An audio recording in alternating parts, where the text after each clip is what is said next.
আজকের recipe chicken curry. এটা কিন্তু আমি নই, আমার মা বানিয়েছে। মায়ের রান্না করা সবকটা খাবার কেমন যেন খুব টেস্টি হয়। এর জন্য প্রথমে কিছু টমেটো, পেঁয়াজ এবং ক্যাপসিকামকে টুকরো করে কেটে নিয়েছি।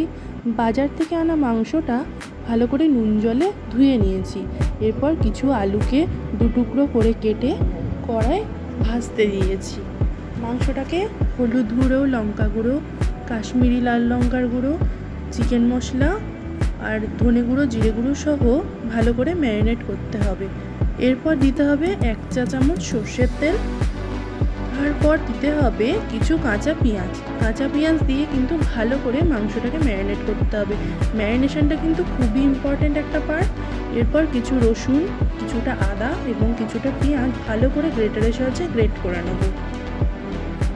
গ্রেট করা হয়ে গেছে আদা, রসুন, পেঁয়াজ।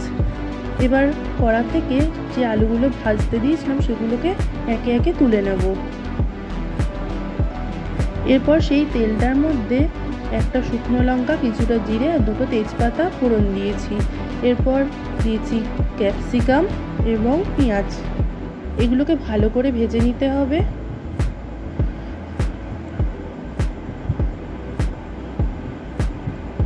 এরপর দিয়েছি গ্রেট করা আদা এবং রসুন, তার সাথে গ্রেট করা পেঁয়াজটাও দিয়ে দিয়েছি। এরপর ভালো করে এটাকে মিশিয়ে নিতে হবে। তারপর দিয়েছি টমেটো কুচো,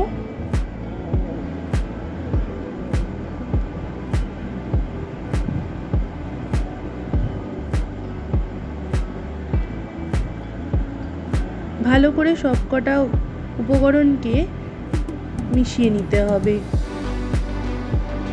এই মশলাটার মধ্যে এবার দিয়েছি হলুদ গুঁড়ো, ঝাল লঙ্কার গুঁড়ো এবং কাশ্মীরি লাল লঙ্কার গুঁড়ো, তার সাথে দিয়েছি কিছুটা চিকেন মশলা। এরপর একটুখানি নাড়াচাড়া করে নিতে হবে। এরপর দেব নুন, স্বাদ মতো নুন দেওয়া হয়েছে। এরপরে মশলাটাকে আরেকটু ভেজে নিতে হবে। এরপর যে ম্যারিনেট করতে রেখেছিলাম মাংসটা, সেই মাংসটা দিয়ে দিলাম। মাংসর সাথে মশলাটাকে খুব ভালো করে কষিয়ে নিতে হবে।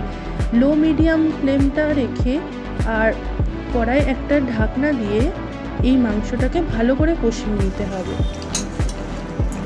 এরপর আলুগুলো দিয়ে দিয়েছি। তারপর পরিমাণ মতো জল দিয়েছি। কিছুটা ফোটার পর গরম মশলা দিয়েছি।